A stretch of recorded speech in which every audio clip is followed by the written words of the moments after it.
Hello everyone, welcome to అదిరేటి రుచులు. ఈరోజు దసరా నవరాత్రులు 3వ రోజు భాగంగా శ్రీ అన్నపూర్ణాదేవి అమ్మవారికి నైవేద్యంగా సమర్పించే కొబ్బరి అన్నం ఎలా తయారు చేసుకోవాలో చూపిస్తాను.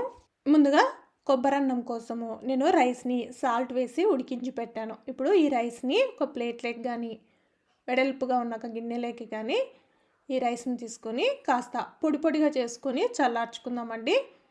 ఇప్పుడు ఈ రైస్ కాస్త చల్లారే లోపల మరొక పక్కన స్టవ్ ఆన్ చేసుకొని ప్యాన్ పెట్టేసుకొని ఇందులోకి 2 టేబుల్ స్పూన్ల వరకు ఆయిల్ వేసుకుందాము.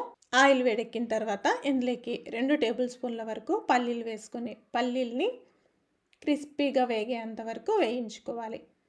పల్లీలు ఇలా సగం వరకు వేగిన తర్వాత ఇప్పుడు ఇందులోకి శనగపప్పు, మినప్పప్పు, జీరా, ఆవాలు ఇవన్నీ కలిపి 1 టేబుల్ స్పూన్ ఉండేటట్లు వేసుకోండి.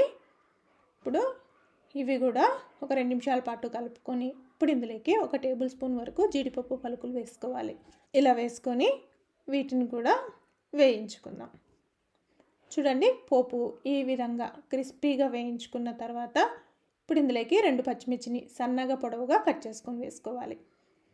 పచ్చిమిర్చి కూడా ఈ విధంగా కాస్త వేగిన తర్వాత ఇప్పుడు ఇందులోకి 2 ఎండుమిర్చిని కూడా తుంపి వేసుకుందాము.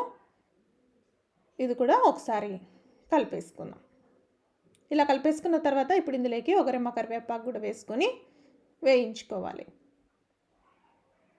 ఇలా వేయించేసుకొని ఇప్పుడు ఇందులోకి కొద్దిగా ఇంగు కూడా వేసుకోవాలి.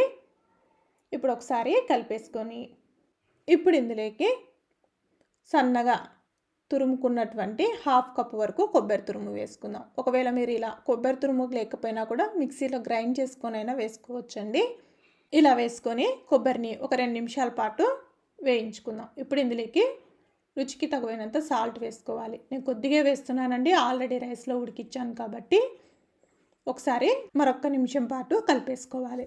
ఇప్పుడు ముందుగా పొడి పొడిగా ఉడికించుకున్నటువంటి రైస్ని వేసేసుకోవాలి. స్టవ్ ఆఫ్ చేసుకొని రైస్ని కలిపేసుకుంటే సరిపోతుంది. ఆ వేడికే కొబ్బరి అన్నం మంచిగా ఉంటుంది.